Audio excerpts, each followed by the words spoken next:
बोलिए श्रीमद् भागवत महापुराण की जय हो। देखिए प्रथम श्लोक बताया सच्चिदानंद रूपाय विश्वोत्पत्ति आदि वेतापत्रय विनाशाय श्री कृष्णाय वयम नमः।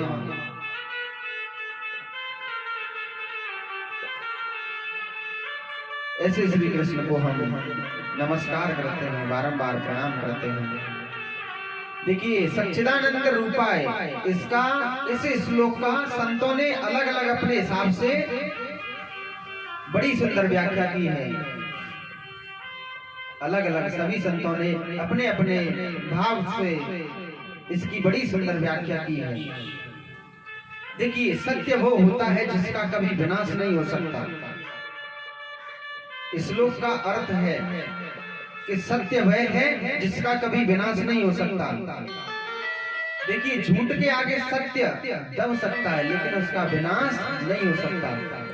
अरे झूठ कब तक टिक सकेगी सत्य के आगे? कब तक टिक सकेगी? कभी तो कभी सच ऊपर आएगा ही ना।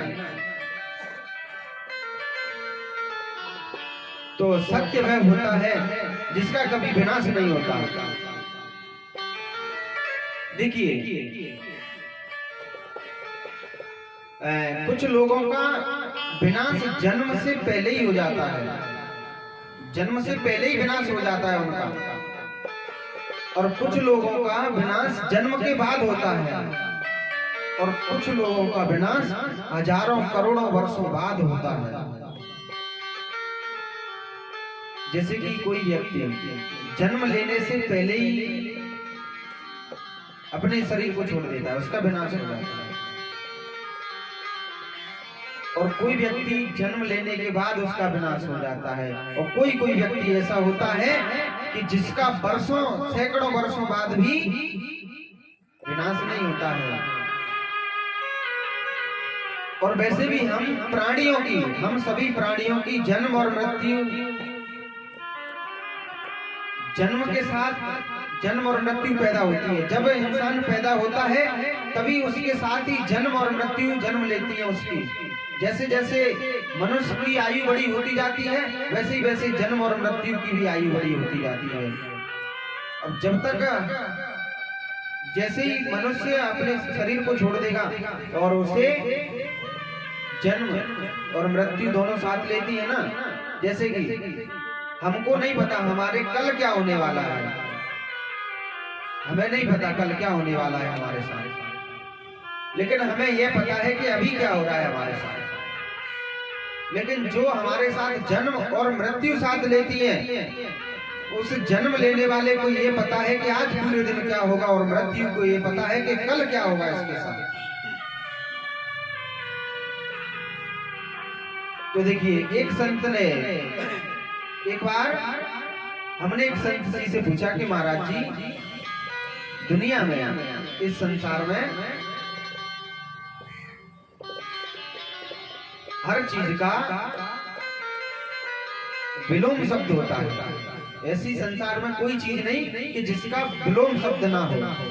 यानी कि सत्य का झूठ, झूठ का सत्य, सत्य का असत्य और असत्य का सत्य, जिसका कोई विलोम शब्द ना हो। ऐसी कोई वस्तु नहीं जिसका कोई विलोम शब्द ना हो। लेकिन दूसरा शब्द आता है सच्चिदानंद। सच्चिदानंद यानी कि आनंद। तो हमने एक संत जी से पूछा कि महाराज जी इस आनंद शब्द का विलोम नहीं होता क्या? आनंद एक ऐसा शब्द है जिसका कभी विलोम शब्द ना हुआ है और ना होगा। आनंद तो आनंद ही है। अच्छा, आप विलोम शब्द आनंद का है आपको पता है? नहीं है। आनंद का विलोम शब्द यानी कि उल्टा शब्द, उसके विपरीत, यानी कि सुख का दुख और दुख का सुख। अब आनंद का उल्टा शब्द क्या होगा? आनंद का कोई है ही नहीं उल्टा शब्द। विलोम शब्द आनंद का बना नहीं आज तक। तो वैसे आनंद उसे कहते हैं। देखिए कहते भी है कि नंद घर आनंद भयो जय कन्हैया लाल की, उसे कहते हैं आनंद। अब उस आनंद का कोई विलोम शब्द नहीं है।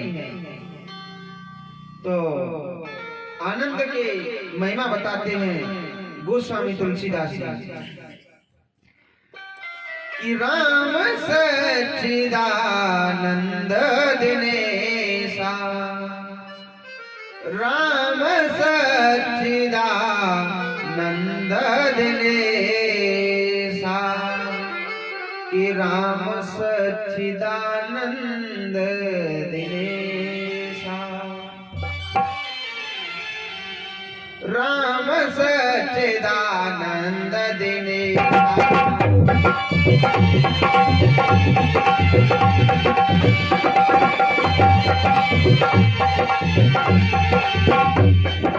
राम सच्चिदानंद दिनेशा,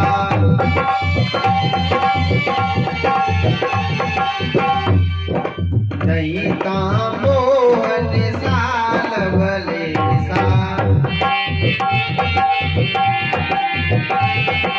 दयिता मोहन साल भलेसा।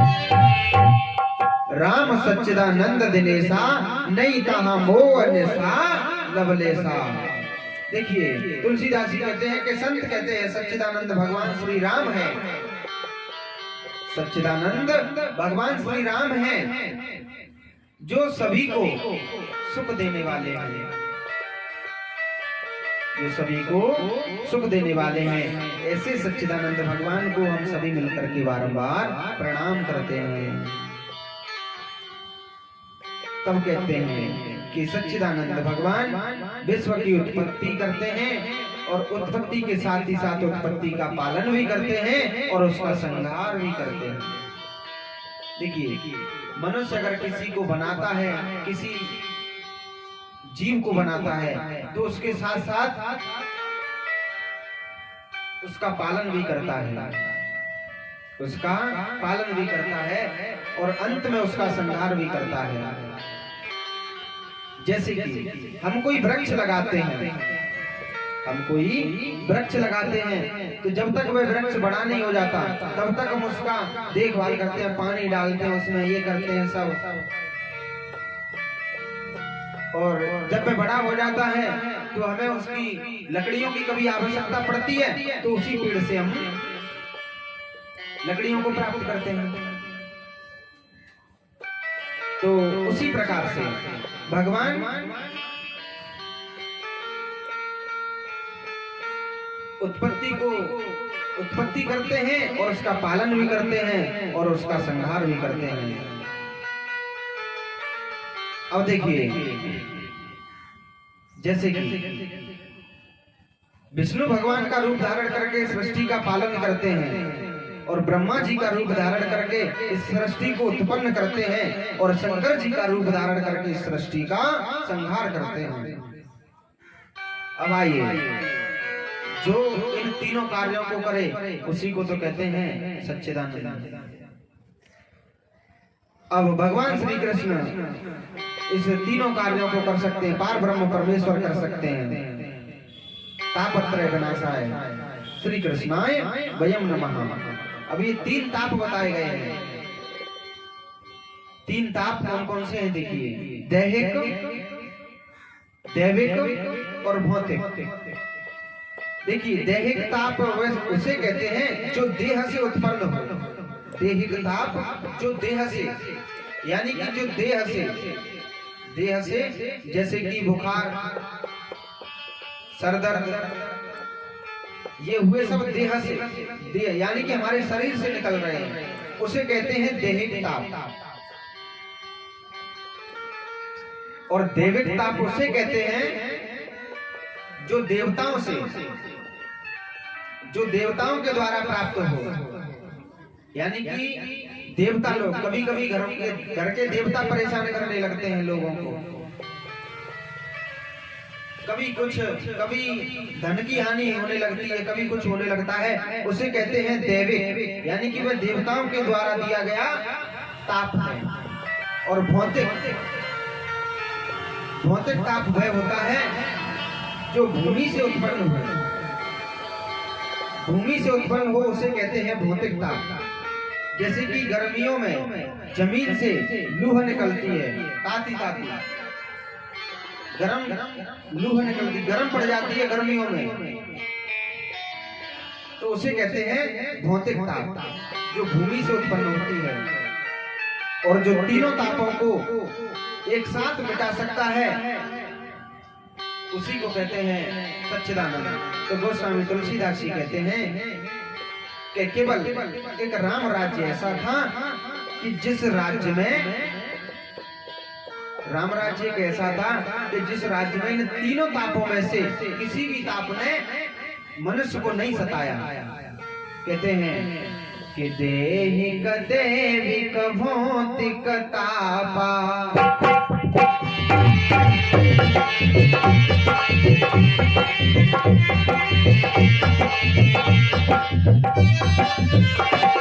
देहिक देविक भौतिक तापा,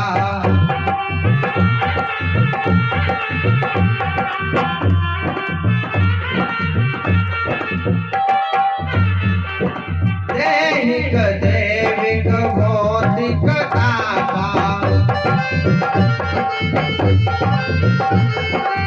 और राम राज नहीं पावई व्यापा, राम राज नहीं पावे, दैहिक दैविक भौतिक तापा, राम राज्य नहीं काहू व्यापा। केवल एक राम जी के राज्य को छोड़कर हर युग में इन तीनों तापों में से किसी न किसी ताप को, किसी न किसी ताप ने हर मनुष्य को सताया है। लेकिन राम जी का एक राज्य ऐसा था कि जिन तीनों तापों में से किसी भी ताप ने मनुष्य के पास तक नहीं आए। अब देखिए, यद तापत्रय विनाशाय श्री कृष्णाय वयम नमः। अब इसका बताया है कि जो तीनों तापों को मिटाते हैं, जो उत्पत्ति करते हैं, हम सभी की रक्षा करते हैं, ऐसे श्री कृष्ण भगवान को हम बारंबार प्रणाम करते हैं। अब आइए दूसरे श्लोक में बताया है